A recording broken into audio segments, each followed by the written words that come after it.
are affecting our college students in how they're affected their performance in college. I also know that all children are not made the same, and that's the beauty of God. And whatever our children need is the opportunity to be exposed and with guidance be able to make decisions of why they want to be and do. This new school will continue this work and will provide opportunity for all children, exposing them to STEAM fields and also trades. So they will make an educated decision and become what they need to become to give back to our community. So I'm here to ask you to vote in favor of the new school. Thank you. Thank you so much for coming. And our final speaker is Ellen Darden.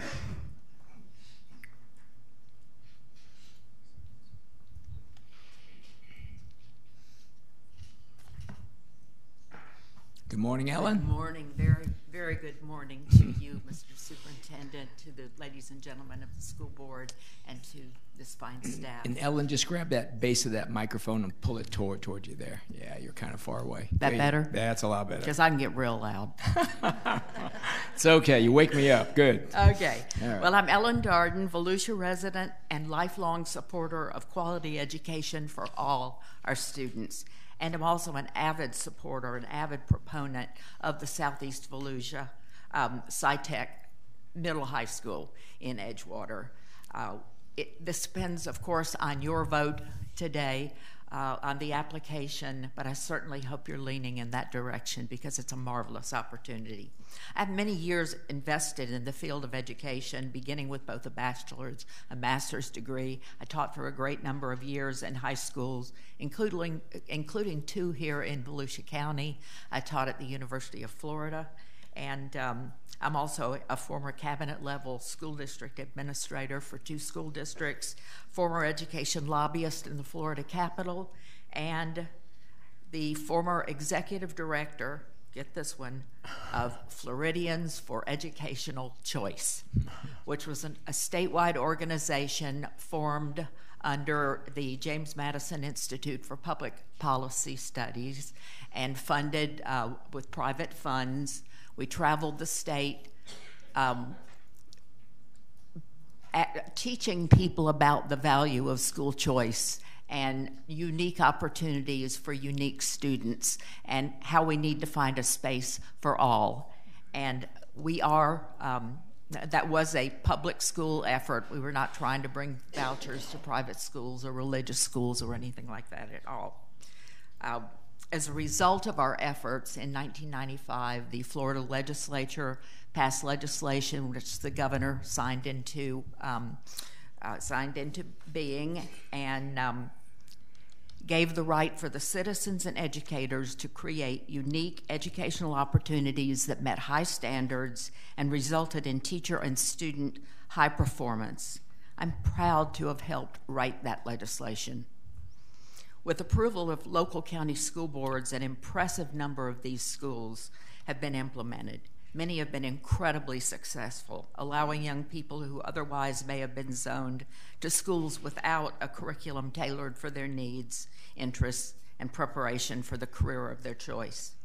An example of a highly effective public charter school is our own Burns SciTech Elementary School in Oak Hill. It's designated an A school and has an extensive waiting list of students whose parents want them to join that school. Now, some charter schools have not met their promised performance standards. We all know that. And guess what? They get shut down, something that rarely happens in our traditional public schools. But your charter contains elements, performance standards that you must meet, and if you don't, after a certain period of time, you go away. You haven't met your promise. And Ellen will have to leave it at that. Your 3 minutes. Did I hit 3 minutes? Yeah, already? It goes fast, doesn't it? It just flies by. But thank you so much for being here, and that will conclude our public participation time on this agenda. Our next item now is getting right to it. And we're going to go right to the first application, which is the Southeast Volusia School of Science and technology.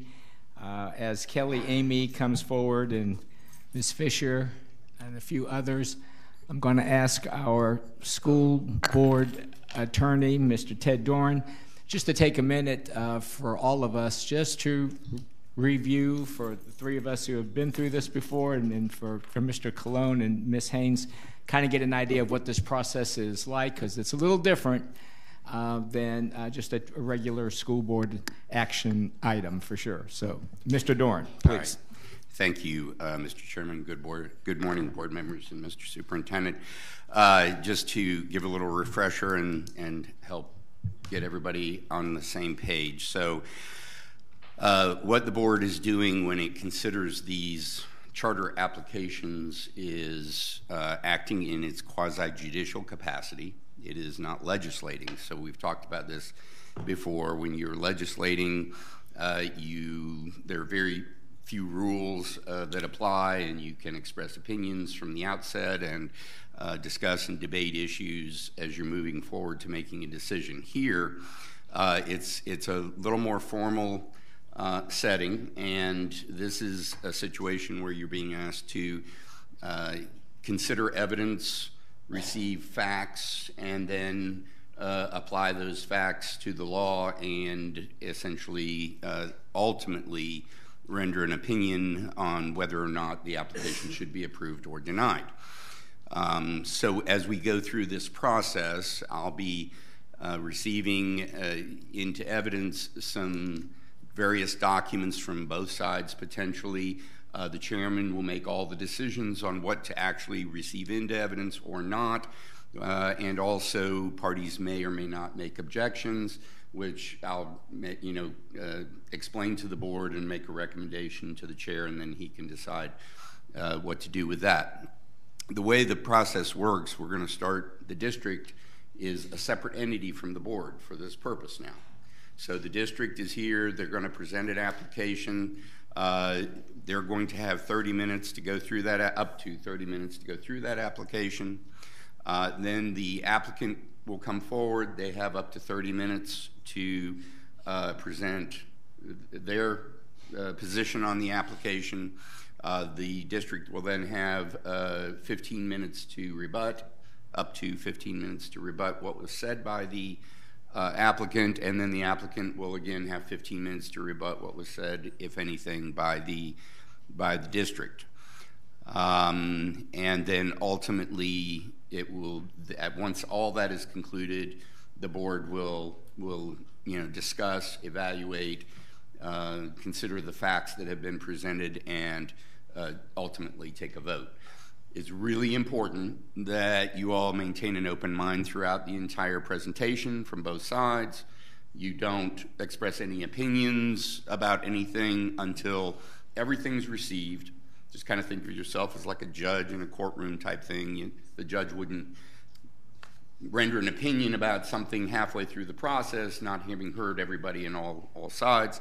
So, it's very important that the board ask any questions that it may have for fact-gathering purposes, but not for purposes of expressing opinions throughout the process until the end. Once everything's in, then you all are free to discuss it, express opinions, back forth debate if there is any, and then ultimately make a decision.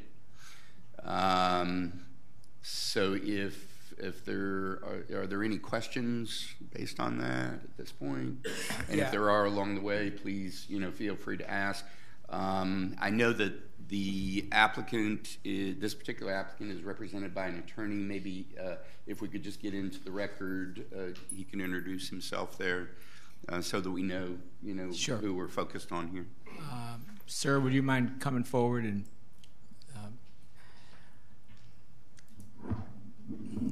just... John Nelson of the Busman Law Firm, attorney for Southeast Volusia SciTech. Thank you, sir. Okay. Appreciate that. Board members, this is time to ask questions now. If you have any things you're not concerned about, to ask Ted. Everybody clear? What we don't want to do, I'll just re-emphasize what Mr. Doran said. We don't want to get involved in a lot of questions during these presentations. We can ask questions all day long after. But it's been our experience, if we start getting into the question and the long answer and the rebuttal and the clarification and another question, and we can never get through these presentations. So write your questions down, and so that you will remember to ask that question at the end. But let's let our staff give their full presentation, and then let the applicant give theirs, and rebuttal time, and then we can ask questions, and we can call people back to ask questions and clarify any things that you're not sure about. So, everybody okay? Board members, you good? Okay. All right, then let's go ahead and get started. And will that be Kelly? Are you gonna start? All right. Good morning. Good morning, Chairman Persis, school board members, Mr. Russell, and all of our guests. Today's special board meeting has been designated to complete the statutory process of the charter school application review. I am Kelly Amy, Manager of Strategic Partnerships, and I'm the district facilitator for the 2019 application cycle. With me at the dais is also Ms. Cindy Fisher, who is Coordinator of Educational Enhancements. And as you know, we just hired a new district counsel who's also here with us today, Mr. Stacy Manning. Yesterday was his first day on the job, so we will not be asking him direct questions at this point. We're also expecting that eventually we'll have an additional counsel who will be flying in and joining us for the next proceeding. Right. So. And Kelly, if you can just bring that mic a little Sure. closer in, just a little bit, so people in the audience we can have a hear lot you. of things here. That's Yeah. what it is. So we received 3 charter school applications for the 2019 cycle: Southeast Volusia School of Science and Technology, Dreamers Technical Academy, and Florida East Coast Charter School. All 3 applicants also applied during 2018, and they had the opportunity to improve upon their applications for resubmittal in this cycle.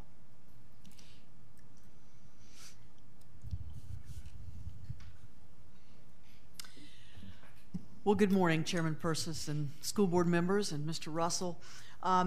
As you all are aware, we have currently 7 charters that are operating within Volusia County, within our school district. Richard Milburn Academy is grades 9 through 12 for at-risk youth. The Childs Academy is for teenage mothers and their babies. So it's grades 6 through 12, and then the babies up through pre-K. We have Reading Edge and Sam Sula Academies, which are K-5. The Ivy Hahn School of the Arts is a K-8 school in Lake Helen, and of course Burns School of Science and Technology in Oak Hill also serves grades K through 8. And finally, we have a single charter with Easter Seals, but they operate 2 sites, one in Daytona and one in DeLand, and those are for pre-K students with disabilities. We also have 8 contracted sites. I won't get into all the details of those contracted sites now, but we have Stuart Marchman, the Legacy Scholars Academy at the Children's Home, Halifax Behavioral Services Day Program, AMI PACE, Daytona Residential Facility, the Detention Center, Juvenile Detention Center, and then we also serve students with an agreement through the Department of Corrections that are under 18 but are at the branch jail. So some of those are through a cooperative agreement with the Department of Juvenile Justice, and others are agreements with the Children's Home or Halifax Hospital or Stuart Marchman. For a total, yes. Ms. Fisher, I just want to be clear. As you know, you have 30 minutes for this. I'm moving. And I'm not going to go into this detail with the other charters, but this is the first one in the morning. Okay. All right. Okay. All right. As you all are aware, this process is entirely regulated by state law, including the application itself and the evaluation forms and the rubrics that our evaluators use to do the evaluation. This year, the applications by statute were due by February 1st. And we did have these 3 applications by February the 1st, by that deadline. And the applications were reviewed by a team of over 40 reviewers against the state-mandated criteria. We did, and Volusia County has chosen to host what we call capacity interviews. Those were held this year on March the 4th, where the reviewers have an opportunity to ask questions, clarifying questions of the applicants, just in case there's something that we didn't understand in the written application or something that we wanted additional information on. However, the evaluation is based on the written application itself. The application process is not an easy one. It's very rigorous to open a new school, and so there's nothing at all surprising or embarrassing about an applicant that might take more than one cycle with a solid application in. The recommendation of the approval of an applicant is important because we want to make sure that whomever we recommend for approval is set up for success, just like we would our students in our classroom. We want to set them up for success. We don't want to set anybody up in a situation where we feel like they're just not quite ready. That would do a disservice not only to our district, but the applicant themselves, as well as the students, our students, that we serve jointly. Kelly? So when we look at the evaluation ranking for Southeast Volusia Science Tech, before I go any further, just so I make sure I do this, I'm going to enter into evidence the different attachments that we'll be speaking about in the rest of the evaluation process. Attachment B is the executive summary.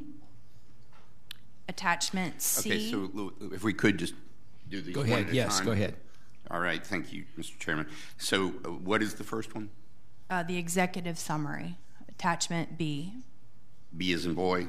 Yes. Okay, and that's the 2019 Executive Summary for Southeast Volusia School of Science and Technology, correct? Correct. All right, and you're asking that that be accepted as evidence by the board?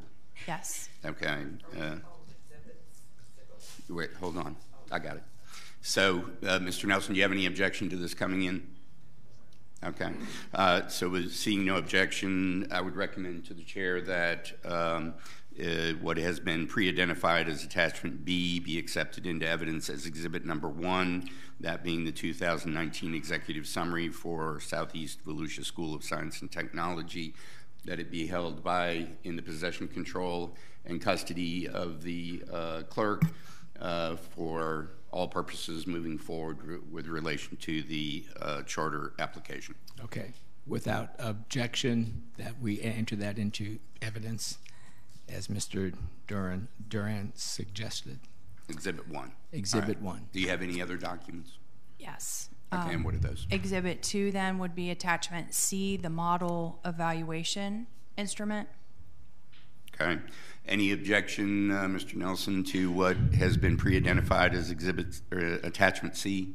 There's no objection. Okay. Without objection, I would recommend, Mr. Chairman, that attachment C be accepted into evidence as the district's exhibit number 2 and be held, retained in the possession, custody, and control of the clerk for all purposes moving forward. Without objection, the board approves that. Thank you. Next. Exhibit 3 is attachment D, the capacity interview transcript. Are you saying D as in dog? D as in dog. Okay. Okay. Any objection, Mr. Nelson? No objection. Okay. Without objection, then I would recommend to the chair that what has been pre-marked as attachment D be accepted into evidence as exhibit number 3 and be retained in the custody, control, and possession of the clerk for all purposes moving forward. Thank you. Without objection from the board, we accept attachment D As exhibit number 3. as exhibit number 3. And finally, we have exhibit number 4, which is attachment E, and that is the PowerPoint presentation.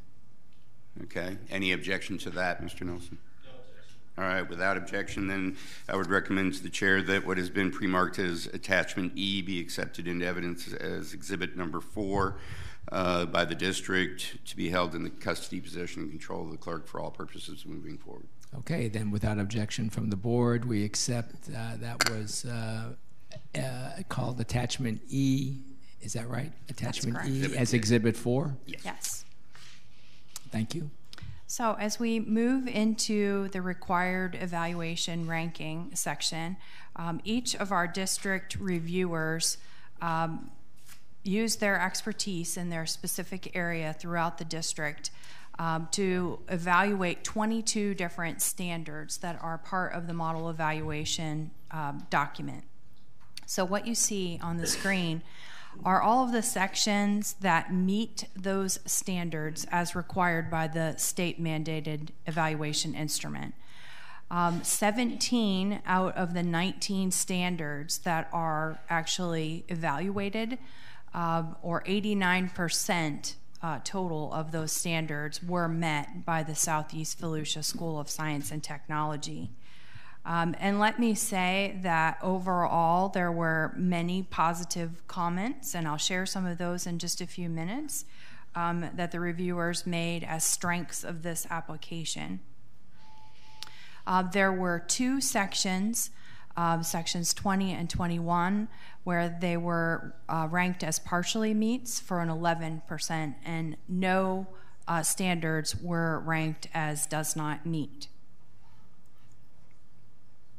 You can see all of the standards that are listed where they met the criteria as put forth in the state mandated form. And I'd like to take a moment as you look at some of these on the screen to give you some of the feedback from our reviewers. And these are their exact words from the instrument.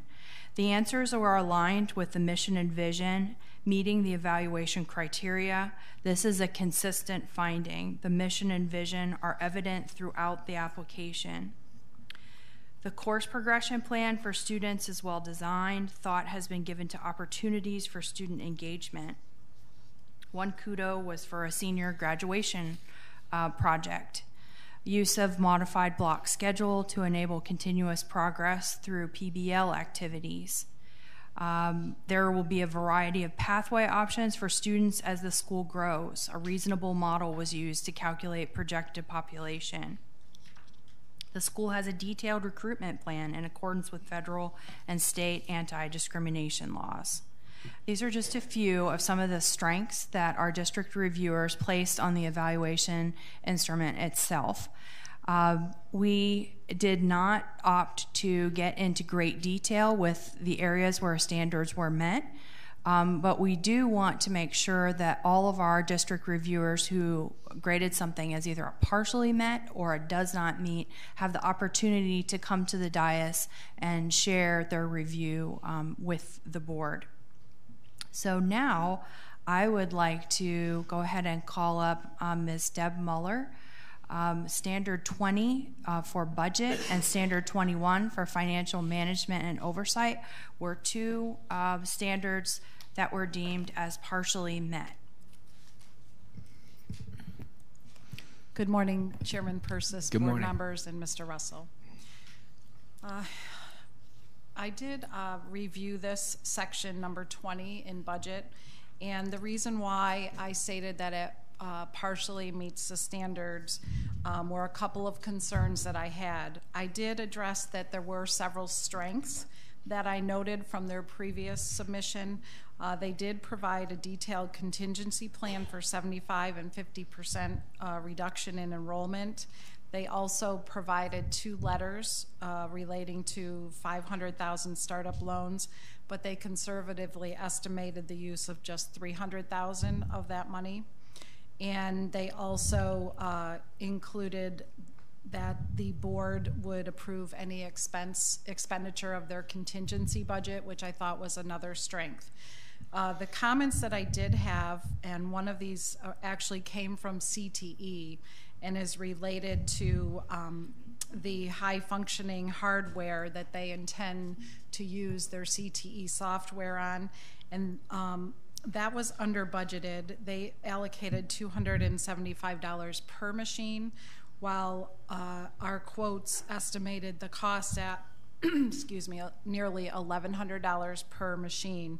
At 160 machines that would be needed, that would represent a budget of $168,000, but they had budgeted $44,000. During their interview, they did say that they would intend to rent those if they were under budgeted, but we have no way of verifying that based on the application. Also, as far as their projected fund balance, it does reach 3% of revenues in year 2. However, in years 3 through 5, it does decrease below that 3%. So I would just be somewhat concerned that the insufficient fund balance to meet unforeseen contingencies could result in financial issues with them. Also, a minor concern is that they had a Building Hope proposal for their back office services at $100 per student, and that proposal was undated. So I really could not verify whether that was a current estimate or not, and that's the estimate that they used in their application. Mm-hmm. And then in section 21, they did provide a sufficient plan for financial management and oversight. However, I did note that their automobile deductible cannot be more than $1,000, and they would have to bring their application into compliance before they had opened their school into compliance with our board policy that we require.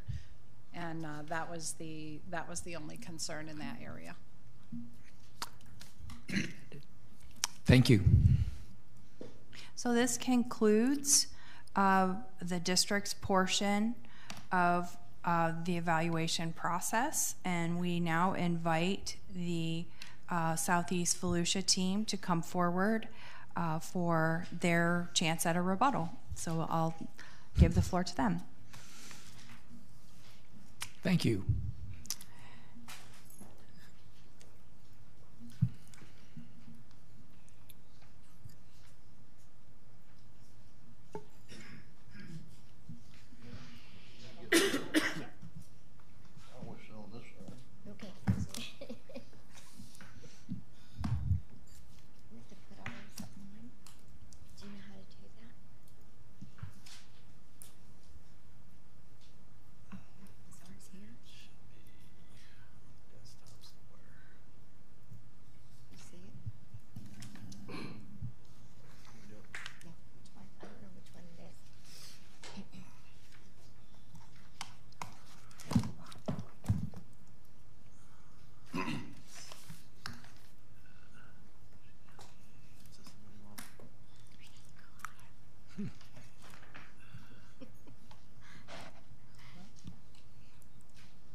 Good morning. Good morning. Good morning. Make sure all these mics are on and get them as close as you can get it to your mouths. That'd be great so the audience can hear. Just ask that you, before you speak, if you would give your title, of course your name, and we'll get this present. Are you all set up? We're all set. All good to go. All right. Dr. McGee, welcome. Thank you. And I'm actually going to start today. I am Dr. McGee, and I am current principal of Burns Science and Technology Charter School, and was one of the principal people who wrote and helped write the SEV SciTech Charter. With me here is my assistant principal, Dan Hargrave, for the Burns SciTech School, and hopefully future high school principal if this goes through for SEV SciTech. To my left here is John Massey, and he is the chair of the SEV SciTech School Board. I also want to acknowledge everybody in the audience because we do have the full board of SEV SciTech as well as the Burns SciTech board here, and a lot of amazing parents and very strong supporters of the community here. I do want to say good morning to you, Chair Persis, and the Volusia County School Board members, and Mr. Russell. Thank you for having us here today. Next one. Which one? Just enter.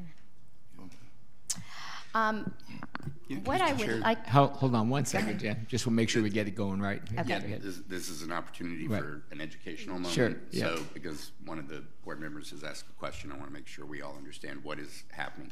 So there's a presentation that's being made here. They've Yep. not been asked that it be made part of evidence, but there's no problem with using it as a demonstrative aid. So That's all the it is. presentation of evidence is what they're saying.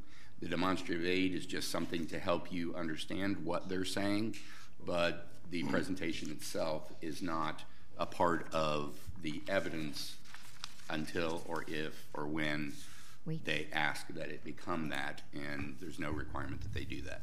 right. All right, so does Thank you. everybody understand?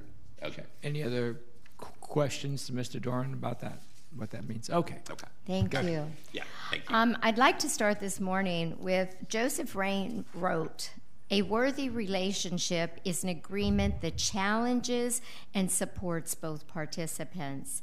We come to Volusia County School District today for the second time to say you have challenged us to develop a stronger and better charter. We thank you for that. We also want to say that we are here to collaborate with the district and to develop that worthy relationship. We strongly believe that SEV SciTech can offer the district something that can support not only SEV SciTech, but the school district and the community as a whole. We want this school to become something that the district can be proud of, and hopefully one that will help break down those walls between public charters and the traditional public schools. So again, a worthy relationship is an agreement that challenges and supports both participants. We hope we can collaboratively work through any challenge and support all of our students in the best interest of Volusia County School District. On behalf of the SEV SciTech Board and Burn SciTech Boards, we thank Mr. Russell for his recommendation, and we thank the Volusia County School Board for allowing us the opportunity to submit this charter today. We also want to thank many of the district staff that really have been tremendous and very helpful this year to us, and they have been available to answer all of our questions and help us through the process. We do have responses to number 20, budget, and number 21, financial management, that we partially met, and we'll offer them now. Okay, you want Pull the microphone closer. We are not entering this. I did not copy it. It's just for us to explain. Good morning, Mr. Chairman, board members. Good morning. Mr. Russell. Section 20, there were 3 concerns that Ms. Muller laid out in her presentation. And this will be the first one, and I'll read it. It appears that the cost of the technology, high-functioning hardware for CTE software is significantly understated.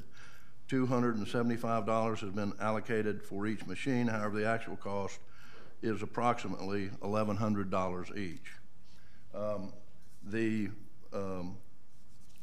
reference to the $275 is actually on page 542. It was shown as 522, but that could have been a typo. And it's the purchasing, and it's under a category called purchasing academic computers, with a line item of type 1, which is budgeted at $275 a machine. These type 1 machines are computers to be used primarily in the classrooms. I wanted to point out that the specialized machines for the CTE are being provided by the facilities developer and will be included in the facilities lease. Since CTE training requiring the most expensive type of equipment will be utilized primarily by the 11th and 12th graders, there will not be a great need until years 2 and 3 after those grades come online and when the lease rate increases. If you go to page 107, and that page number, by the way, is the PDF page numbers, not the paper page numbers. In the application, you will see the last sentence under facilities lease bullet point that the specialized equipment necessary for the academic program outlined within this application is included in the facility being provided by the developer. Now, if you go to page 456 in the application to attachment V, you will also see in the last sentence of item 1 of the letter of intent to lease the facilities that, quote, the specialty equipment for the technology building is included. This concern was not brought up at the capacity interview, so we had not had an opportunity to respond at that time. So we were, until we saw it in the evaluation instrument, you know, we really didn't know anything about it. So anyway, that is our response to the first concern under section 20. The second concern is the one that I think, oh, let's do that. The second concern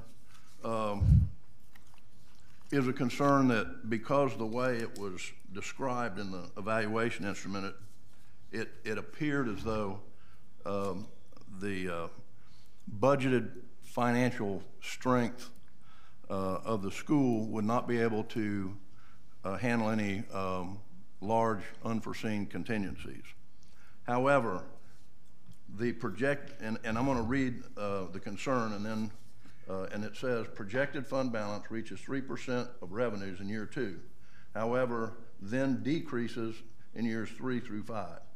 Insufficient fund balance to meet unforeseen contingencies could result in financial default. Well, the reference to fund balance in 2 is not really a balance. It's the 3% that she's referring to and decreasing in years 3 through 5 is actually an annual addition to fund balance. The annual addition is added to the restricted reserve fund, which accumulates over time. This reserve fund's purpose is undesignated and can only be utilized with specific board approval.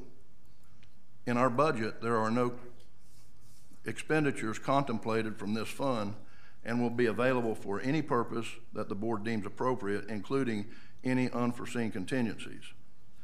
The annual addition to this restricted fund is what was referred to in the concern and not the accumulated balance. The statement that the fund balance reaches 3% of revenues in year 2, however decreases in years 3 to 5, is not a fair picture. The following is a summary, and it's on the PowerPoint, of the total cash balances, both restricted and unrestricted, at the end of each year, along with the resulting percentage of total annual revenue. And I'm going to summarize it. This is both unrestricted cash and restricted cash in the bank at the end of each year. Year 1, total is $106,000, which is 2.72% of total revenue for that year. In year 2, there will be $330,090 in cash on hand, which will be 6.33% of total revenue for that year. In year 3, there'll be a total of $818,920 in cash reserves at the end of year 3, which is 10.67% of total revenue. In year 4, there'll be a total of $1,290,783 in cash on hand, which is 16.43% of total revenues for that year. And in year 5, it'll be $1,843,851, which is 22.64% of total revenue. So in addition to the cash balances, keep in mind that we have an additional $700,000 of unused startup loan commitments that are available to the board that were described on page 103 of the application, and that's the PDF page, with copies included in attachment Z. In addition, both the unrestricted and restricted cash balances shown in our budget do not reflect any increases in the per student FEFP over the 5-year period of our budget. This is because in order to be conservative, our budget includes no increases for years from EFP for years 1 through 5. So in our opinion, we believe this concern is somewhat misleading since it insinuates that our fund balance may not be sufficient to meet unforeseen contingencies. We believe that our budgeted ability to meet unforeseen contingencies should have been evaluated as a strength and not a concern. And we'll move on to the... I would like to make a change here and enter our PowerPoint as evidence, if I can, because that also has this chart in it. Okay, so the first question that would need to be asked, if that's what's being requested of the district, the question to the district would be, have you seen this PowerPoint in advance? No. You have not? Okay. Stacy Manning, General Counsel of the district. We haven't had an opportunity to review that. Okay. We would object to that going on the record until they had an opportunity to do so. All right, so there is an objection by the district because you didn't provide them a copy of it and they don't know what's in it. How do you feel about that? You know,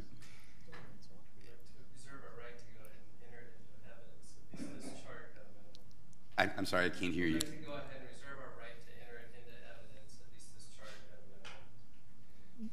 Okay. Well, I mean, it's your call, Mr. Chairman, but the district's had no opportunity to review it. It could alter the application, so once it goes into evidence, that could be information that's completely inconsistent. I don't know. I'm not saying it does. I'm just saying it could. Let me alter the application, which then would mean the application the district reviewed would not be the same one that then is being presented. And absolutely. That would and we don't want to go down that road. No, we'll take it back if that happens. No, I know you don't. We don't want to go down that road. If you just want to submit this slide, that would be fine. This budget. Just the one slide. Where I'm seeing, yes, can I do that? Yes, I don't think we have any objection from the board. So can we just get this? But I think that's the one you're objecting to. That's what we're objecting is that we have not had a chance to review those numbers and if those numbers are accurate. So let's just... All right, then I'm looking at the applicant and they have withdrawn that request. We're fine. Good. All right, we're fine too. Ways. Let's go. Okay, Mr. Massey, you got the floor back. Thank you. Yes, sir. We'll move on to the third concern for Section 20. And, I'm supposed to hit the button. Hit the button first. And the third concern, which Ms. Mueller stated, and I'm going to read it from the evaluation instrument. RFP response from Building Hope shows proposed pricing for back office services is estimated at $100 per student. However, the proposal is not dated. The proposal does reference software that will become available in 2017, which leads us to assume pre-2017. Therefore, it is not known if this pricing is current and sufficiently budgeted for. The proposal from Building Hope apparently was not dated. We requested an updated proposal from Building Hope after our previous application was denied on April 24th, 2018 because of the concerns stated in the evaluation instrument that no documentation was provided to support the rate of $100 per student for back office services. I'm gonna go to the transcript of the capacity interview, and on pages 47 and 48 of the transcript, I'll read my response to her question, which was, what if the services increase by the time that we open the school? And I responded, if you look at the budget, obviously, at the end of year one, there was not a lot of surplus in the way that we budgeted. However, that was only utilizing $300,000 of 2 startup loan commitments of $500,000 each. So if that was the case, we would go in and make an evaluation based upon the situation at the time. For example, we don't know what the FEFP is going to be for August of 2020 at this point. The governor has talked about increasing it for August of 19. We don't know how much they're going to approve. Depending on what that number is, it could make a big impact on that first year's surplus. So it's a wait and see until we see what the legislature does. And then once we know that, then we can adjust the amount that we draw on that startup loan, which we have an additional $700,000 that we can draw on. But we feel at this time we're in communication with Building Hope on a regular basis. They have not indicated that number was going to change at this point.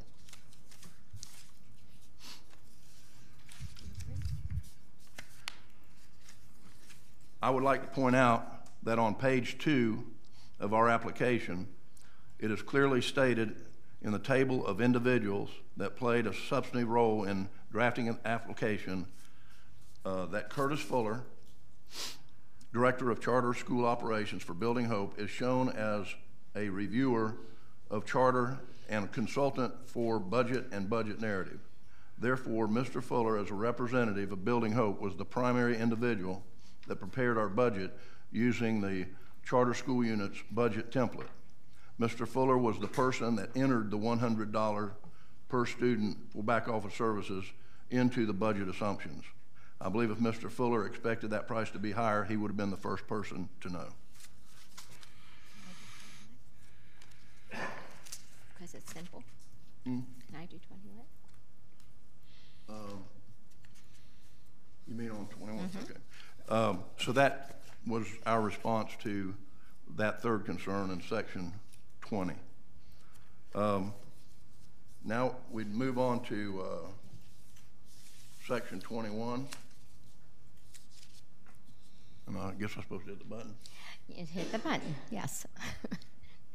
Can I just start with this one and say that we feel this should have met instead of partially met. This talks about us not being in compliant with the school board, and we do not have a contract as yet. And so in order for us to be in compliant with your school board, it has to be mutually agreed upon with your school board and us within a contract. So, you know, under sponsors' duties, it says in the state statutes that the sponsor shall not apply its policies to a charter school unless mutually agreed upon by both the sponsor and the charter school. So we feel that when it was said that if we didn't have under $1,000 for the auto, that we were out of compliance. We have not created that policy as yet with the district. Okay, and I'll just pick up from there, and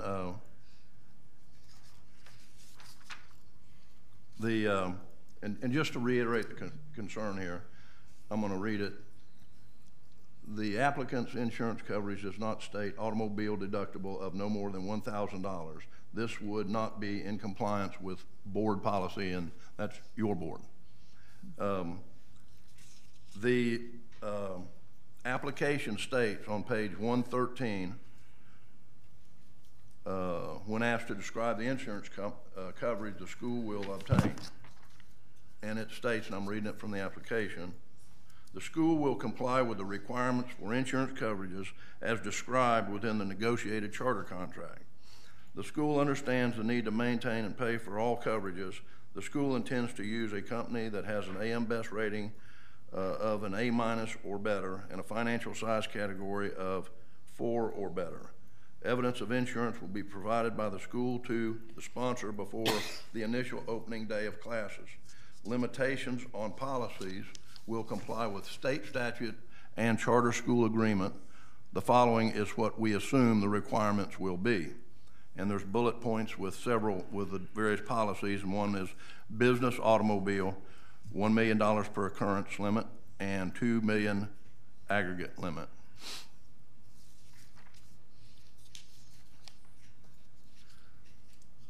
That really concludes. We just spoke to I'm on one more item. This is okay. Just to back that up.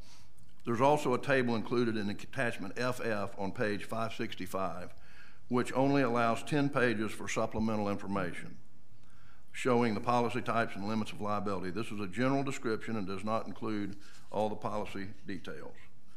So, in our opinion, the concern did not establish an error or omission that would support a conclusion that the applicant was going to provide automobile insurance that would not comply with the charter contract and state law.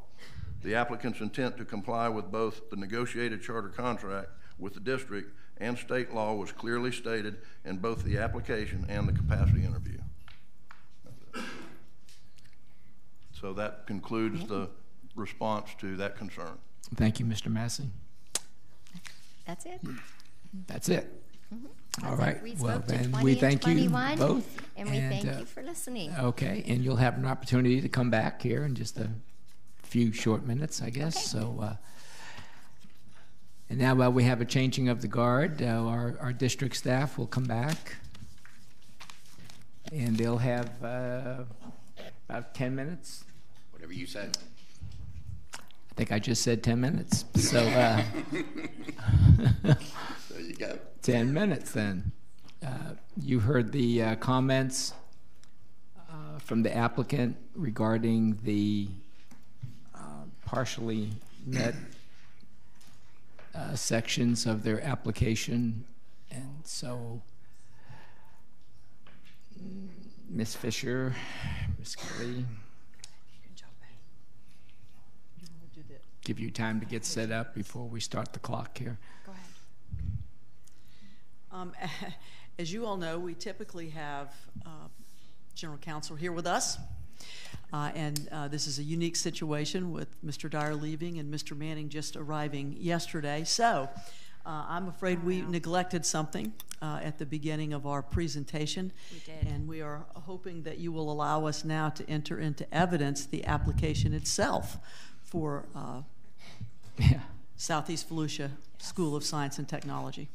So Yeah, we were all wondering that has to get in here somewhere, so go ahead. That's actually Exhibit A. So I guess in the order that we were going, it was the fifth. Okay. Fifth exhibit. The fifth attachment. All right, Mr. Nelson, any objection to putting the application in? If you do have an objection, of course, you'll probably lose, but. I may lose the whole thing if you don't get the application in. So, all right. So, Mr. Chairman, hearing no objection from the applicant, I recommend that what has been previously identified as Exhibit A be accepted into evidence as exhibit number 5 and be placed in the possession, custody, and control of the clerk for all purposes moving forward. All right. So without an objection from the board, we are accepting Exhibit A as attachment number 5, correct?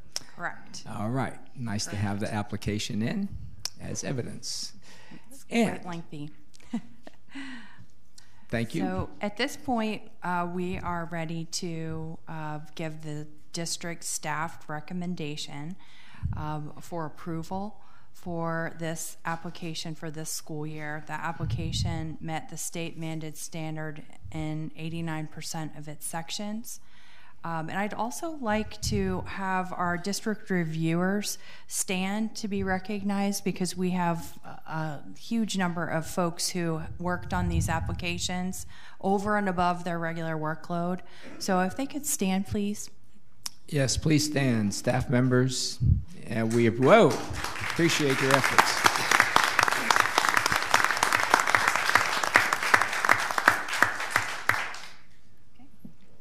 So that concludes our presentation and the rebuttal section, and we would now move into questions and answers from the board. I think they have to. Yeah. Okay. Great. All right. So questions now from board members, and would anyone like to start, Ms. Cuthbert? I know you had your hand up earlier, Ms. Cuthbert. I don't know whether it was a specific. Well, I was asking for a copy of. If they were going to put that slide in, I wanted a copy of it to be able to look at. I got it. So since we withdrew that, yes. But now that I've recognized you, would you like to ask a question? Yeah, I did have one. And if you could grab that microphone, Ms. Cuthbert again. Yeah. Thank you. This is Linda Cuthbert, representing District 3, which represents New Smyrna, half of Port Orange, Edgewater, and Oak Hill. In the applicant's application, they mention that thousands of homes are coming to our area, and there's land being cleared, homes are being built. I would like to know, and they said that there's plenty of room for growth. And based on, I keep abreast of what has gone through the Edgewater City Council, what's been approved, also the New Smyrna, what's been approved. I would like to know what kind of range, because the applicant wants to begin school in the summer of 2020. Mm-hmm. How many houses, new homes, what kind of growth will there be at the time of their opening? Are these homes projected for another 5 to 10 years? I know there's a whole swath of land somewhat behind me that has just been approved for home building. Are these homes, the deeds, are they 55-year and older sections? Are they homes that are going to be built for medium income families with children who would be going into our schools? Because right now there's a lot of capacity available in Southeast Volusia. Their argument is that there's room and students for everyone. I would like to know what kind of accessibility, if the charter is not approved, what kind of overcrowding will we see? If they are approved, is there truly enough for everyone? And I think we're going to have to ask our planning department for that answer. Absolutely.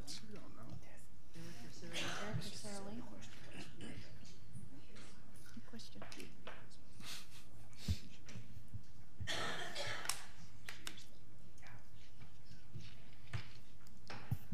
Good morning. Good morning. Ms. Cuthbert, Mr. Chairman, members of the board. My name is Sarah Lee Morrissey. I'm the Director of Planning and Construction. Ms. Cuthbert, just before I respond, I want to just confirm your question was specific to the year 2020, which yes, corresponds to the school's opening? Correct, and also as they increase, because first year it only goes to grades 9 and 10, mm-hmm. and then expands to 11, then expands to 12. Mm-hmm. So there's a 4 to 5 year growth in Understood, that. Mm-hmm. Understood. So there is a lot of activity in Southeast Volusia, and when I say Southeast Volusia, I am including pretty much the entire area south of Pioneer Trail. So I'm including the communities of New Smyrna Beach, Edgewater, Oak Hill, as well as the unincorporated area. And there is a lot of activity. Certainly the bulk of the current residential activity in terms of vertical construction is in the New Smyrna community, okay? There is activity in the Edgewater community, and I know you're aware of the development on State Road 442 at Air Park Road, and that is a development by D.R. Horton for about 200 units, and I would say those are very moderately priced, certainly geared more towards families. And I would say that that specific development is near term. Okay, so I would expect that that development would start its horizontal construction, meaning putting in its roads and its utility system in the latter part of this calendar year, which would mean homes would start construction probably in summer of 2020. Okay, and that's 200 units. There is a lot of undeveloped land in both Oak Hill and Edgewater, mm-hmm. and we have very much been a part of the planning for growth with particularly with the Edgewater community. And a lot of Edgewater's future growth is planned west of Interstate 95, and we do have a school site reserved in that area. But if I'm going to look methodically over a 10-year period, you're going to see development. Like I said, right now it's happening in New Smyrna, and it's going to push itself south. And Edgewater very much is going to become an area where there is more construction than there is today. I'm not going to tell you that I think in the year 2020, when this school opens, that there are enough children for all of the schools that will exist in Southeast Volusia. There will be an enormous amount of capacity available, as there is right now. Certainly, if we're going to look out over a longer planning horizon, 20 years, and absent, more significant recessions where, let's not forget, we moved backwards as a district with enrollment. We lost somewhere around 6,000 students in that period of time. Over a 20-year period, it's reasonable to anticipate another recession. Now, whether we're stable during that period or not, I'm not going there on the record. Southeast, in terms of the entire county, Southeast is the slowest area of growth for us as a school district. It's one of our older areas. But I do think it has the potential to change over time as more moderately priced housing becomes available. And I do think that that is a focus in the Edgewater community. Thank you, Ms. Morrissey. Thank you. Ms. Cuthbert, you have the floor. You have anything else? Ms. Cuthbert? Sir, I'm fine, thank you. Okay. Mr. Colon, did you have a question? I do not. You do not. Okay. Ms. Wright? No questions. Ms. Haynes? No. I had just a question about the financial piece that we were just going back and forth on, and I don't want to get into the weeds on all of that, but just to say, do we monitor all of our charter school applications annually in terms of their financials? They do send us regular financial reports, yes.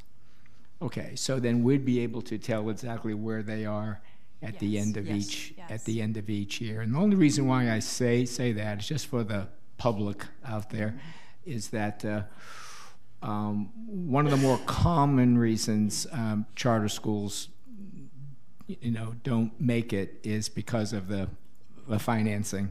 No different than somebody opening up any new business. One of the reasons, whether it's a restaurant or whatever it is, just not having the capital, just not having the financial resources to get them through all that opening stuff, and not have enough in the bank to provide the marketing, let's say, that is needed, and so just can't keep up. But so I'm glad that we'll have that overview. So I think that should suffice and answer any questions that may come up during the opening few years of the school. So then I don't see any other questions from the board at this time. Now, would the applicant like to come forward and address the board? You can have 10 minutes as well. And if you want to take only 5, that's okay, too.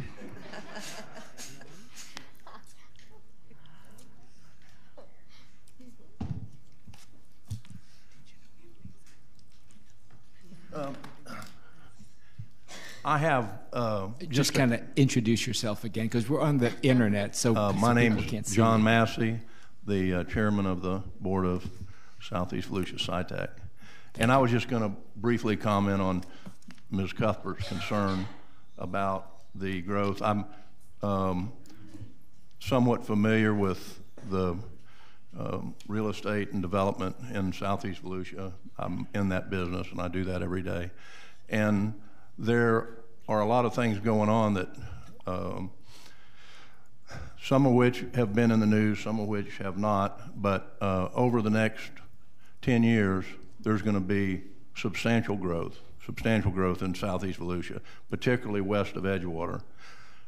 In addition, not only, we keep talking about Southeast Volusia as being New Smyrna, Edgewater, and Oak Hill, but Southeast Volusia really includes, as part of her district, Port Orange, or parts of Port Orange.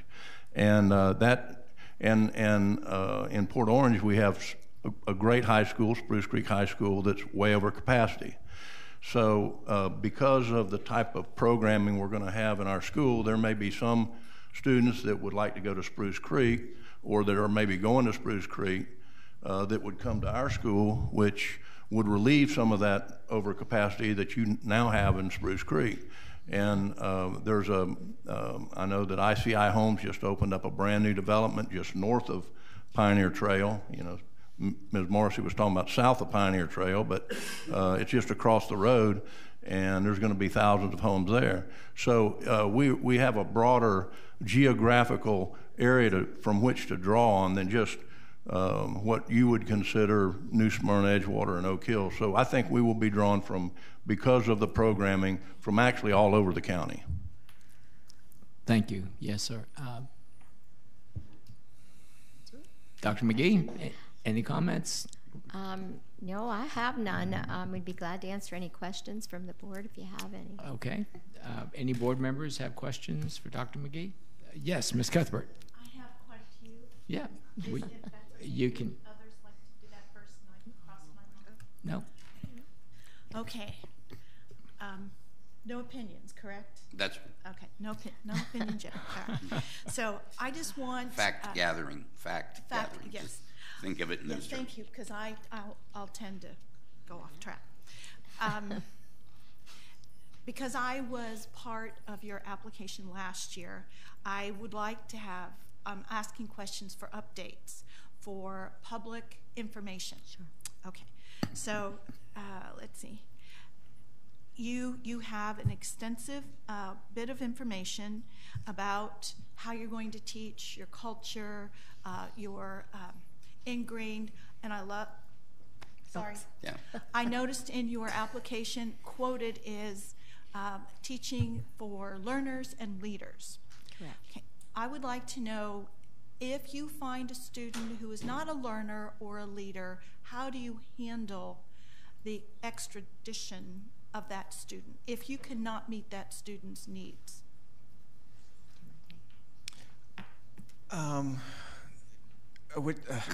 So not meeting the student's needs. So we're going to try to figure out everything about it. Are we talking about students with disabilities, or are we talking about behavior, students' abilities?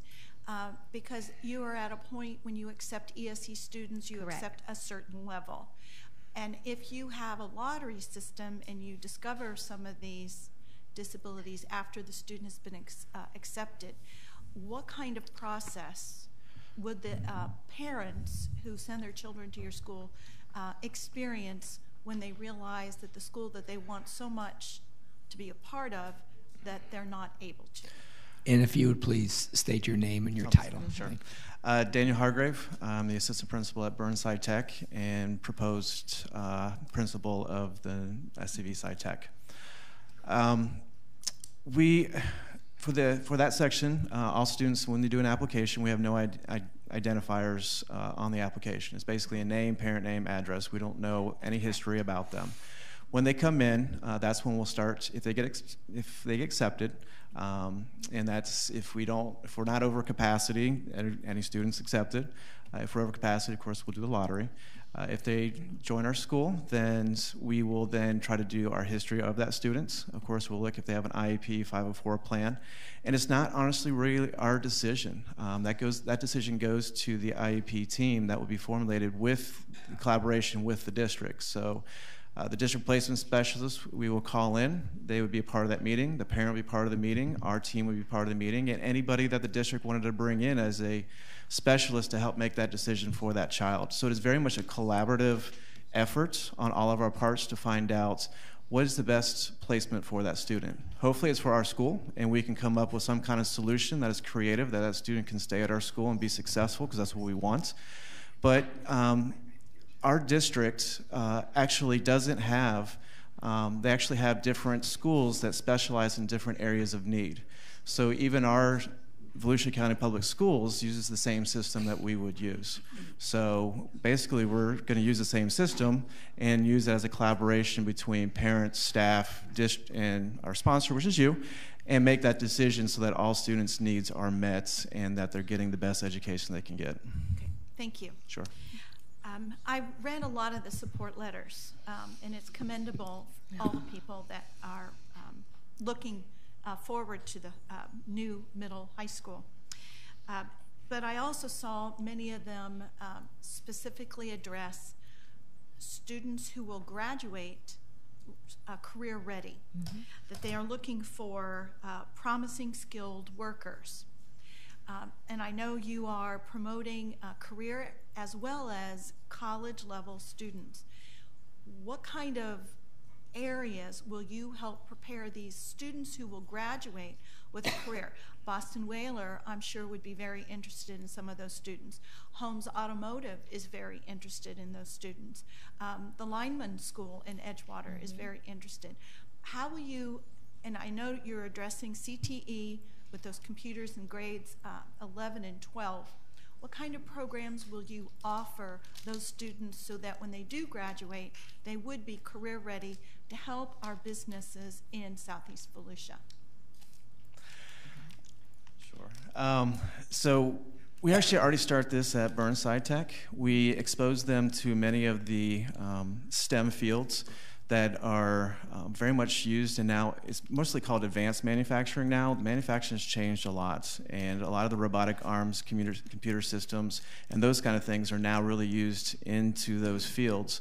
And so we feel that we have to really expose children at a much younger age to those fields. We can't wait until they get to high school. When I was at New Smyrna Beach High School and I was assistant principal, I met with many of the manufacturing leaders in our community saying that they're not able to get the workers or anything else. But my point to them was, you're waiting too long. You can't come in here their senior year trying to get them interested into your field. You've got to come in here earlier and really work with our students and get them to understand what you have available at a much earlier age. And we have programs already starting almost in kindergarten where our kids are already starting programming in robotics and robotic arms and 3D printing, all the things that are used in manufacturing today. The kids are very, very passionate about it because they are exposed to it at earlier ages. And then once we get to our school, we have a plan for every student. And the plan isn't just to go to college or go to the military or anything like that. Our plan is that after their sophomore year, they have to come up with what their plan is to graduate. If it's going to go to college, we're going to support them going to college. If it's to not go to college and they really want a career once they leave high school, then their junior year, they have got to start going out and doing apprenticeships and trying to figure out and get the industry certifications that they need so that when they leave our high school that they're prepared to work, be an efficient workforce, be in the workforce and be able to be productive for those companies. So what we really want to do also is that we really want to have that communication or that bringing in the businesses and have them be mentors to our students at early ages. Part of the project-based learning is that there's mentorship that's part of the project-based learning. And they would be a part of that process and giving feedback to students as they're building and doing their projects so that students can actually see the people that actually work in those fields and what amazing things that they actually do in our community and the things that they build, because I think some of our students don't have any idea what's out there and what's possible for them.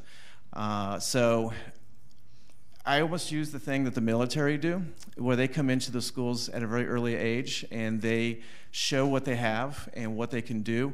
I really feel like we need to bring our community businesses into our schools to expose our students to the possibilities that's out there that maybe we haven't taken advantage of in the past. And based upon all the support that we've gotten that you heard from today and all the support levels, I think we can get the community members to come in and really provide this for our students. Does that mean I'm cut off? No. Oh, You go ahead. You can ask questions all day. Oh, good. It's Thank okay. you. Oh, because I'm very interested. As a segue, your facilities that now will be built, what will you be building into that facility to enhance that, to allow all that hands-on, the engines to come in and to actually be built? Will you have space for project-based learning? Mm-hmm. Will you have a STEM coordinator, because you're going to have a capstone project their mm-hmm. senior year? Is there an individual who will oversee that yes. to make sure students are following along what your vision actually is? Yes, it's actually in the budget that we are going to have a coordinator that's going to oversee these STEM projects and for the staff and to do the community outreach. I think is it a half-time staff to start with, and it goes into a full-time staff mm-hmm. as we go? Because we know at the very beginning it's going to be trying to get the ball rolling with everything, and we're very tight financially. But it is a part of it that there will be a coordinator that is going to supervise all of these aspects. And I think we're different in the fact that not any other charters have a director with experience and a principal. So a lot of that stuff, as you know, I've learned a lot, and I have worn many other hats beforehand, because while you're waiting to have that money come in, there's a lot of things extra that you have to do. And so that will also, I will help with that coordination. Okay, what about your facility? Talk about it. Or do you like Kim? Well, are you talking about, are we going to have a building that we're going to be able to yes. put these programs in? That's Absolutely. Correct. How will you house all this wonderful creative? We're going to have a technology building okay. that's going to be dedicated specifically for that purpose, in addition to the regular classroom type building. When will that be erected? Will that be ready for 2020? It will be, the first phase of that building will be erected in year one.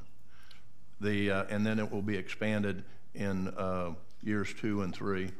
And in year 3, then the additional classroom type building will also be expanded. So it will be a phased project over 3 years. Go as you grow. Okay, and no, mm-hmm. I'm sorry. Yeah, that's okay. I want to make a comment, sure. but I can't. I apologize. Where will you house your remedial readers? For a lot of career mm-hmm. Directed students, many times it's their academics that have fallen behind a year or two. Mm-hmm. Where will you have a separate room? Is there like an Apex lab? Is there? You're very much aware of yes. Remedial information. Yes. Where will that be housed? Well, it's going to be in different places. I know that through the middle school, we actually, at Burns, we actually require all of our students to take reading. And it's not intensive reading. Well, some of our students would be in intensive, but we would encourage all students to take reading. So not only do they have to take English language arts, they also take a reading course. And when we do the project-based learning, we really want to do interdisciplinary units in which the students will be reading the area that they have a passion for. I think that's one of the areas that students have a hard time with, is they're giving things that they have to read that they're not maybe interested in. And by them being a part of a team, that team would be able to make decisions on what kind of reading aspects to really perk the interest of students so that they would really want to start reading. So by having that, and also in high school, there will be classes for intensive reading for those students that need it. We have dedicated at least 2 classrooms, maybe 4, I can't remember off the top of my head, for a resource room for ESC students that would need additional help. So we're going to do everything we can. Actually, those are the students I'm very passionate about, and sometimes they just need an extra little bit of help. We can also designate some of we're also looking into the recovery classes. So if they fail a class, they can actually take a recovery class in a core subject, and not only can they recover that core subject, they can also earn an elective credit at the same time so they don't fall behind. By us also doing the block scheduling, it gives us 8 credits per year per student, which ends up being 32 credits per year, and you only need 24 to graduate. If you really want to do it, you could probably go an 18 credit option if the electives aren't interfering with the GPA. So technically a student could really, if they really push it, 8 credits a year, 16 by their second year. If they fall behind, we should be able to catch them up by the amount of opportunities they would have in 1 year to be able to take that many classes. I also noticed in your application you are making an agreement with Daytona State for dual enrollment. I have 2 questions based on that. How will you transport those students to DSC, whether it's ATC or the main office or even the main campus, I apologize, or even the New Smyrna, which has a CNC machine at the New Smyrna Daytona State branch? How will you transport those students, and who pays that tuition for dual enrollment? You want me? You can. Your curriculum. So the transportation would, well, one, we could do something creative that I know New Smyrna does, is actually they have an adjunct teacher that actually teaches on campus for the lower levels that don't go across the street from New Smyrna. So there are some courses that you can take that are beginning dual enrollment classes that can be that way. The transportation, of course, once students become juniors and seniors, they, in most cases, have a lot of their own transportation of being able to transfer themselves to the college. If we had to look at other creative ways to transport them, then it depends on basically the number of students that do it, whether or not we're going to have to get a bus. For the payment of it, we know that for those courses that we basically lose part of our funding that we get when they actually take a Daytona State College, because I think it's, what, $72 per credit. So we know that we'd be losing that funding, but we don't want students to lose the opportunity to, especially for the trades, because the requirements to do the trade dual enrollment is different than a college dual enrollment. And for those juniors, and really concentrating on those juniors and seniors, that's really when they've got to make a decision on their career path. And if they're not intent on going to college, or they're not going to meet the requirements, then we really want to strongly encourage them to start looking at that dual enrollment for the industry certification, for the trades. There's a different test. There's a lower GPA for that. It would fit already with our curriculum, so that they would have a really strong opportunity to finish those kind of courses by the time they finish. So I think the transportation, again, we're really pushing it more for your juniors and seniors, because that's really when they got to make that decision of where they're going to go in life.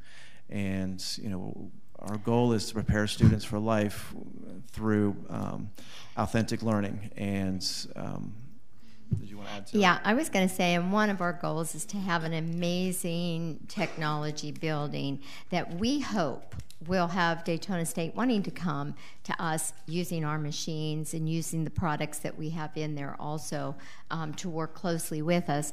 I can remember when we had Daytona State down last year when we were first putting this together and putting those dual enrollment courses that would fit within ours, that would help our students take the next step. And I was happy to see, because I did attend that meeting, we all did when you had it with Daytona State, and that collaboration, that a lot of those courses that we kind of suggested and created during that time that we brainstormed, they have now.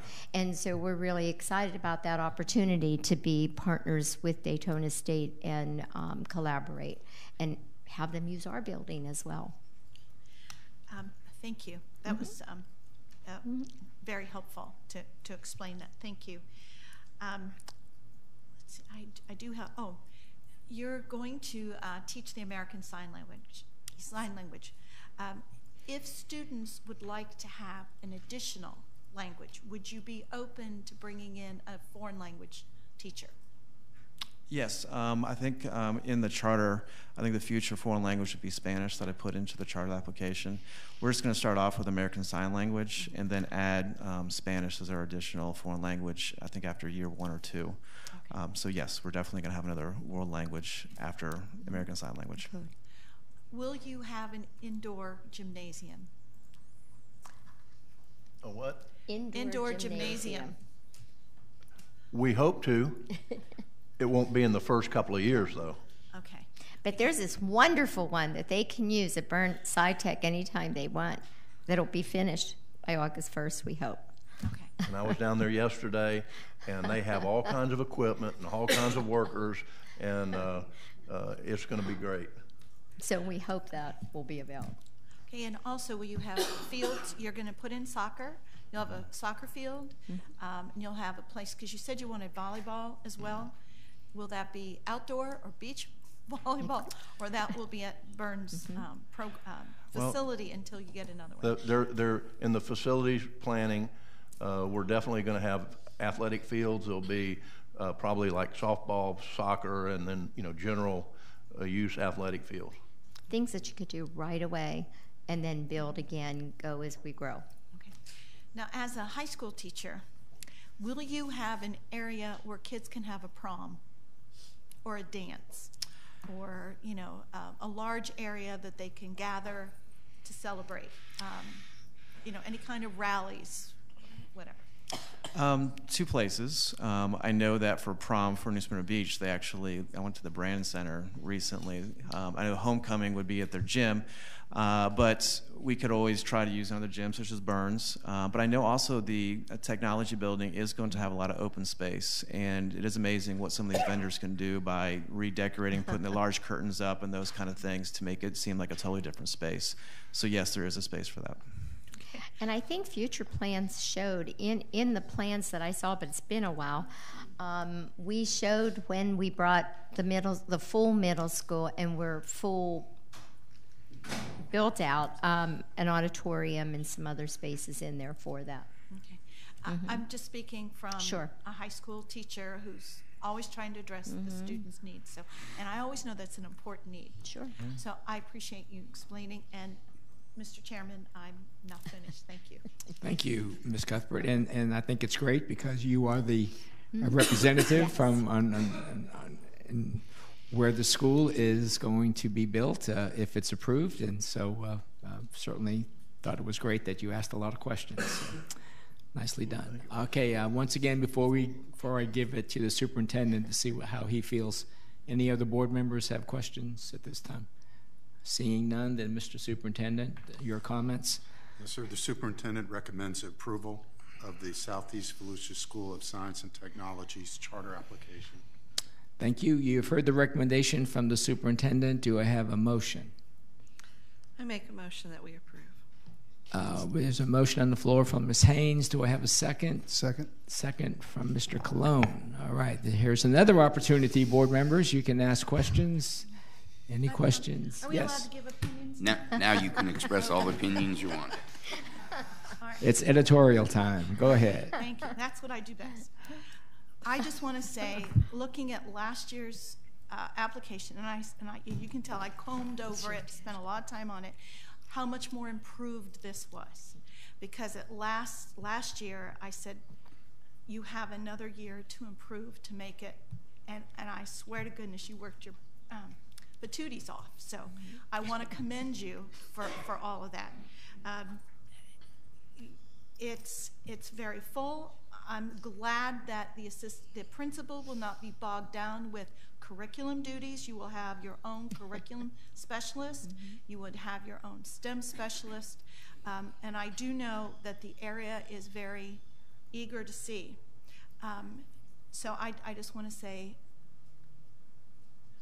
congratulations for this application. I do have two concerns, however, and it's just something that with times we don't know, anything can happen. I am concerned about the growth and the capacity and loss of students from the schools, the traditional public schools in Southeast Volusia, especially when we are building Chisholm Elementary for 750 students. I mean, as a traditional school board elected official, I have to think of of our budget as well. But hopefully in time there will be enough students to go along. And the second concern is our area is very much in need of skilled workers, as you've all said, that are learners and are leaders, and that I really hope these students will graduate and be able to enter the work field that so many think, especially in we don't have a whole lot of business, that they're able to enter those fields. And I also hope, and it's, may I use Mrs. Daughtery for an example? Sure. And I know she's going to be on the board of this school, but I must publicly commend her for her, pardon me, get a little emotional here, for her dedication to the traditional public schools as well. The work she and her people, her company did at Edgewater Public to put in a new faculty lounge was, and I went and I had to touch it because the kids, I call them kids, of course they're teachers, but they're so excited about that. So what's nice is you have told me before, it's not taking away, it's a joining, and we're all in it together. So I truly, truly hope we keep these voices open and the information and the communication open and back and forth so that we can all help one another. Because as you will use a lot of our, I guess you will use a lot of our services, we would like to use yours as well. Correct, and I think that's what I'm hoping this school will do, along with Burns, that there are so many things that can be shared to and from on both parts, and we want to collaborate with the district and make Volusia County the best that it can be by adding us to that mix. We would like to be part of you and not be a black sheep. We want it to be all of our students. And I know when you first opened Burns, there were some budget problems. And I know there were some nights that you didn't know how you were going to make your faculty payments the next day. But it all came through. So I know you're a digger and you're a worker to get it successful. And you have a lot more support now than you had before. But don't forget your traditional public schools as well. Absolutely. All right, thank you. Thank you, Ms. Cuthbert. And Mr. Colon has a question and so or comment. I want to echo what she said. You know, Southeast Volusia School of Science and Technology is a public school. And we thank you for helping us in our mission of ensuring that all students receive a 21st century education. Thank you. Thank you. Ms. Haynes, I knew this was going to happen. Go ahead, Ms. Haynes. Go ahead. It's okay. It's good. It's all good. Go ahead. So I was in a different role when you opened originally with the Burns School, and I also watched the hardships that you overcame and your dedication, and I commend you for that. And I look forward to seeing this new chapter and what you're going to do with it, because you have the heart to do that, and I appreciate that, so thank you. Thank you, Ms. Haynes. Ms. Wright. Thank you, Ms. Haynes. Ms. Wright. Ditto what my colleagues say, and just do your very best. Yeah. Okay. Well, we'll wrap it up here before we get to the vote, right? I just want to say that Oak Hill, as you know, Jan, is near and dear to my heart. That was my first principal job, 1984. So I was 1984. Sounds like a long time ago, because it is a long time ago. Anyway, yeah, that's where I cut my teeth as a principal, 84 through 89, right there at W.F. Burns, Oak Hill, and just loved that school, loved the people, loved the area. I didn't want to leave, and so it's very important to me that whatever happens in that area, that we do it well. And as Ms. Cuthbert said, this application is, so much better than last year. So I commend all of you out there that worked on it. And Mr. Massey, I know you have worked a lot on this thing, and you'll be so happy when this day is over. And I'm not going to drag it out too much longer for you. I do think, from the standpoint of just another school, I think it's going to be good. Because I think competition is good. Competition makes all of us better. So on that end, I'm sort of happy that you are doing this. It just will help. It'll help your students. It'll help our students. We'll have students that may go back and forth. I mean, that's possible too, which is great, because it's not about our schools per se. It's like, what's best for our students. What's best for the students? What are the parents? We're giving parents choices, but we're giving student choices. And at this level, at high school, they're kind of making up their own minds and making decisions that will affect their lives. So they may not get it right the first time, just like we have students that go to say they want to go to Spruce Creek High School. They want to be in IB, and then they get there and go, that's not really what I wanted to do. Maybe I want to go back to my zone school. So, I can see things happening like that here too. And that's not bad, because we're giving students options, we're giving parents options, and we're raising the level, I think, of all of our schools, the educational standards, as well as the educational choices and all the different career paths. I swear, if anybody ever comes to us and says, we're not preparing kids for the field of work, we hear that all the time. And as being down at New Smyrna Beach High School, Dan, there's so many ways, so many career paths, so many ways to graduate now, and still the public doesn't quite understand everything that we're doing out there at all of our high schools. So I just want to say to you all, thank you for this a very fine application. And we have a motion on the floor. We have a second. All those in favor signify by saying aye. Aye. Aye. All those opposed. And the motion carries unanimously.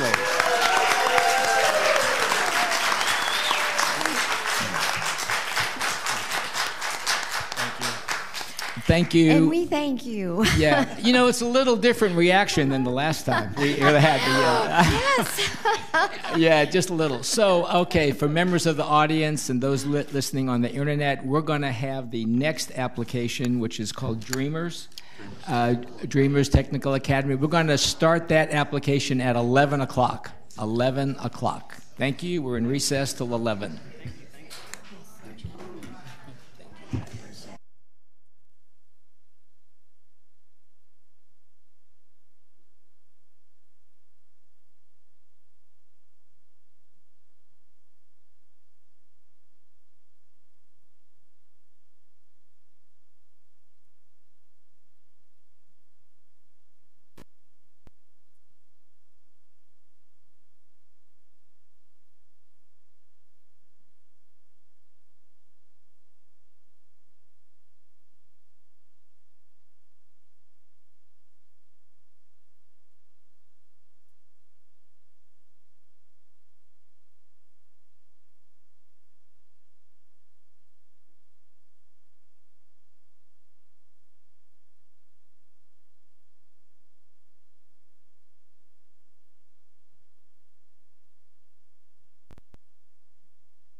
Good morning.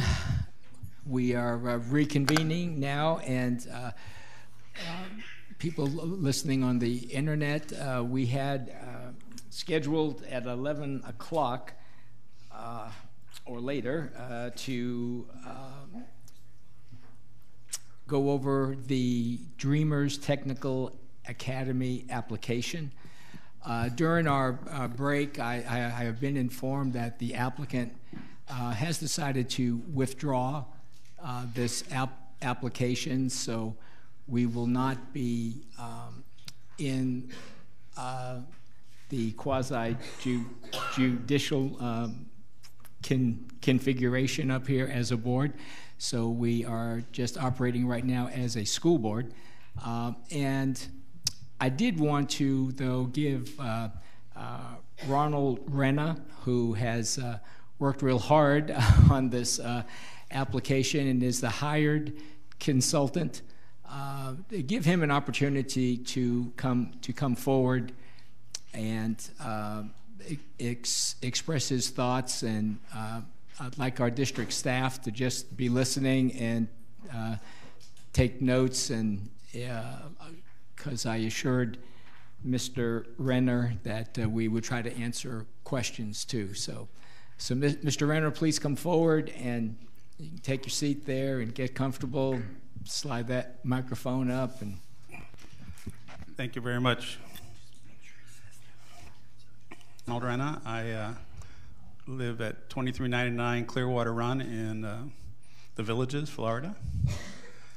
And I am a consultant. I've opened about 30 charter schools in the state of Florida. And one of the things that I have to agree with staff is that this is a process, and you don't get it right the first time, the second time. Sometimes it may take 3 or 4 times. And Mr. Renna, could you just state what's your connection to this specific application to the Dreamers Technical Academy? I was hired to write their application for them, okay, which I did last year, and we submitted it, and went through a staff review, and we withdrew it at that time also. I'm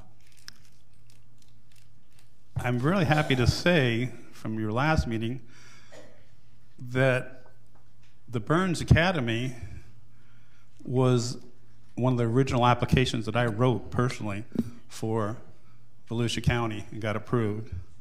I also wrote the Ivy Hahn application and got them approved. And when I look at the successes of those 2 schools, it makes me feel really, really good. And the reason was obvious today. You all saw it. The community was here. The boards were here. Everyone was here in support of the school.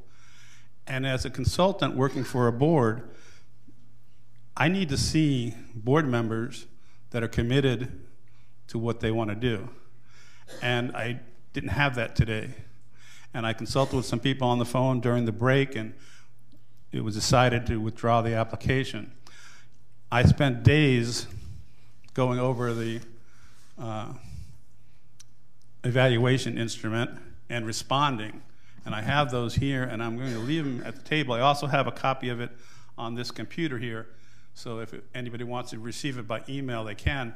But I don't know if you can or you would like to, but our responses are here. And the only thing I want to talk about is the process. I talked to staff, and there's an issue with this evaluation instrument and how it is used. And I'll give you a couple examples. The last section is on our startup. And our startup goes through 2 pages of, on this date we're going to do this, on this date we're going to do that. And it's all laid out just like every other charter school that I've ever opened, which is over 30 now.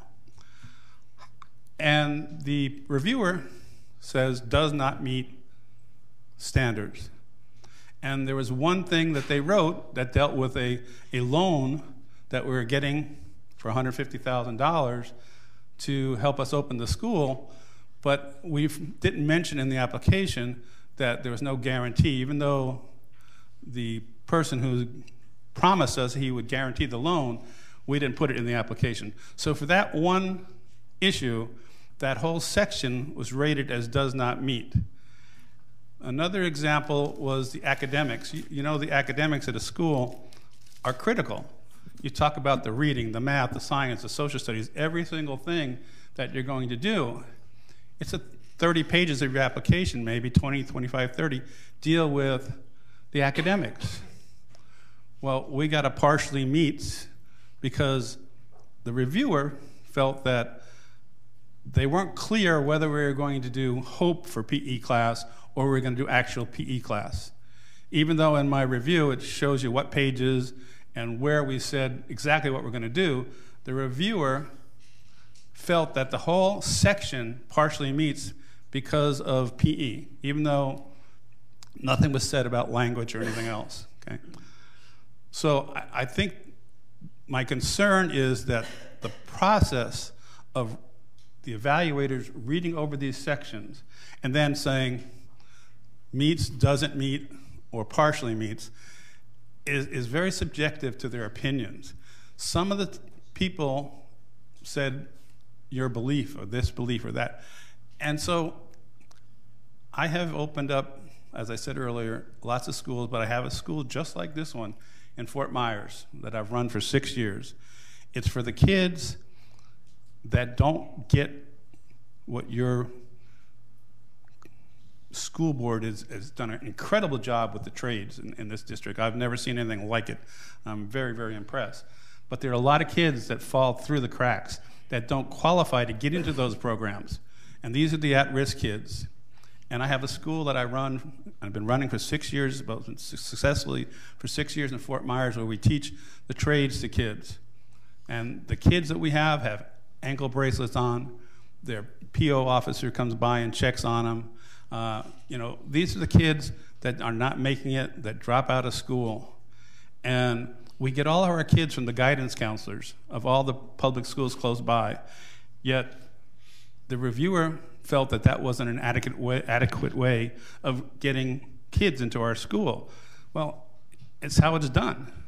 And so to deny our application and say this doesn't meet the standards because the opinion of the reviewer was that the way we're going to recruit kids isn't correct or isn't adequate, when I have years and years of experience of doing it, says to me that there's something wrong with the instrument and the way it's used. And for us to have submitted an application last year and got 26% grade, basically, made all the changes that were stated last year by staff, made them all, corrected them all. Even in this application we referred to, you know, last year you said this, here's the explanation for this. We went through and made all those changes in all the sections and went from a 26 to a 36%. How does your staff review an application last year and tell us what's wrong with it? We fixed everything, and then they come back the next year and find totally different and totally new things that weren't found in the previous application. You know, even it's ironic when I think it was the attorney says there's no such thing as Chapter 228 in Florida statute. Well, that's his comment. And that's the statute for education. So why would he say it's not there, it doesn't exist? It's a problem. And so that's what I want to spend my time with. First of all, thanking you all for everything you do for your kids. I've opened schools in 10 different counties. I've sat in front of many school boards. And I really respect your staff and the work they do because they care about the kids here. You got some tough staff members, Ms. Morrissey. Just saying. You've got some, but I'm not saying that in a bad way because she cares and she wants what's right for these students. And that's what I want when I come into a school board and when I come to a district to try to get an application. I want to do what's good for those kids that can help those kids. And I think this kind of application will help these kids. You've got a lot of kids that are dropping out, and we can bring them back and help them get a degree. But I'm not willing to do that personally without the support of community members. We've met with Ms. Pfeiffer, we've met with different people in the community over the last year or two, but we don't have that support that I just saw recently. And that's what I'm all about, and that's what I want to see when I come in front of a school board and say, I'm going to fight for this school, and I'm going to fight for doing what's right for these kids, and here's my support team. And when I'm sitting up here all by myself, that's not what I want to do. I'm not here for that, and I don't want to waste any more of your time, because I know your time is very precious, and it was obvious from your questions that how much you cared about your kids in your district, and I think each of you feel the same way about your kids. So, and last year we met with Ms. Wright, and we talked to her about our school, and so we need, I need to decide whether I'm going to work anymore with this board. If so, I'm going to have to see a commitment from this board that they really want to do this and care about these kids enough to show up and do what needs to be done. So I don't know, does anybody have any questions? I really thank you, everyone, for your time, and I appreciate it. Thank you, Ron. Just procedurally, school board, if I could get a motion to accept the withdrawal of the application first, so we can get that out of the way, and then we can talk to Ron a little further. Mr. Chairman, I make a motion that we accept the withdrawal of the Dreamers Technical Academy Charter School for this season 2019. Thank you, Ms. Cuthbert. Second. Thank you, Mr. Colon. Any further discussion? All those in favor of the motion signify by saying aye. Aye. All those opposed, so that motion carries unanimously. I did want to say to you, you've done quite a bit of work there, and I know the board appreciates your comments, and you seem like you really care too. Been involved with so many schools and so many places. We would like to see your comments. So if you want to hand that stack to our agency clerk right here, and we'll make sure. Ron, are each of those the same thing? It's the same. Okay, good. So we could share that. We could share that with staff. Yeah, we can share the extra ones with staff. Plus, there's a copy of here on the computer, can be emailed to everybody also. Okay. All right. Thank you. I don't want you to leave in case a board member has a question or anything, comment they'd like to make. Mr. Colon. I do. And so I'm a new member to the board, and I think that we demonstrated this morning that we could be fair, that we could be open, that we take our responsibility seriously, that we are a district that is committed to educating our students in the best way possible.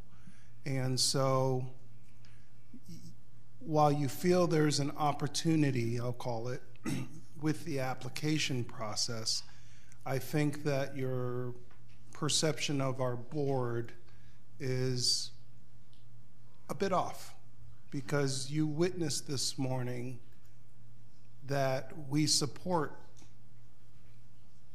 anybody who's willing to come and do well for our students, provided it's of a sound plan. And so I'd encourage you in the same fashion to work with our staff to make this work, because if you're willing to come here and be a part of our mission and help us do it, we want you to be successful. We want our students to be successful. And, you know, mind you, I realize you're facing a different board, a different makeup than it was the last time you were here. And I think that if you ever had an opportunity for this to have gone, it would have been with this board that's sitting right here. I think we showed that this morning. And so I'd encourage you to work with our staff, ask the questions. You know, we're committed, because if you're willing to come help our students, we're all about that. Thank you, Mr. Colon. Any other board member? Ms. Haynes. So I want to thank you for coming back a second time, and I heard your frustration when last year you took it seriously, the areas, and you went back and you worked to correct those. I too would have been frustrated to think that I did all of that work and it was still turned down. I also heard your part about the process and how you feel that there are issues there that we need to correct. And I take that seriously because if somebody is willing to come back and open themselves back up and they have worked hard to make corrections, maybe we do need to look at our process or how we're evaluating it. I saw that piece about the PE and yet none of the other subjects. And so it's a little tough to say, all right, now I fall here, when it's one part that could I have answered that question if someone had asked. But I want to thank you for coming back. I do feel that the area and the students you're wanting to reach out to is an area that we need to reach. We need to reach those students that have chosen to drop out, because it will only benefit them if we can bring them back in and get them to finish. So thank you. Thank you. Thank you, Ms. Haynes. Ms. Cuthbert, did you have any? Am I allowed to comment on the application? Yeah, this is a regular school board. I'm Mrs. meeting. Cuthbert. I saw an increase in attention to detail in your application from the year before. I thought it was a much more improved application. Thank you. The only thing that I wanted to see more of was how these concepts, this curriculum and these programs would be implemented and where they would be implemented. This is the designate, no, not the classroom, but there were classrooms, but where is everything else? I would have liked to have had a little more detail on the facilities as you think it should be. But implementation, I wanted to see what a daily schedule was going to be like. How are they going to handle behavior? I saw that you're going to follow our School of Conduct's discipline procedures, but then as a charter school, how do you change it in order to meet the needs of a specialized group of students? I think there should be a little more work or counseling to keep them in instead of suspension. So that's just my little 2 cents worth. Thank you. Thank you, sir. Thank you, Ms. Cuthbert. Ms. Wright, did you have any comments for And again, Mr. Renner? Yes, I met with you. Thank you. I did see an improvement, and hopefully you won't just abandon your group, that you'll get them on board and make sure that your community do support your effort. All right, then we'll leave it at that. I thank you. Did you have any final comments you wanted to say? No, Mr. I just, once again, I want to thank you all for your time, for everything you do for students. It's what's in my heart. I don't sign a contract to write an application for anyone until I meet with them, sit down and look at them eye to eye and make sure that this is something that they're committed and wanted to do. And the 2 gentlemen that I met with originally convinced me that it was, but to go forward from now, we're going to have to find people dedicated who care about the kids and are willing to make the time and effort to do what's right. Yeah. So thank you for everything. Thank you, sir. All right. Members of the public, members of the board, what we're going to do now is take another recess, and we're going to come back at 1 o'clock to review the application from the Southeast Volusia, no, not the Southeast. We already saw that. East Coast. The Florida East Coast. Florida East Coast. Florida East Coast Charter application. Okay, so that's the one we're going to be seeing at 1 o'clock. So staff, 1 o'clock, that's when we'll come back, 30, right? After we review that next charter application. So we are in recess until 1 p.m.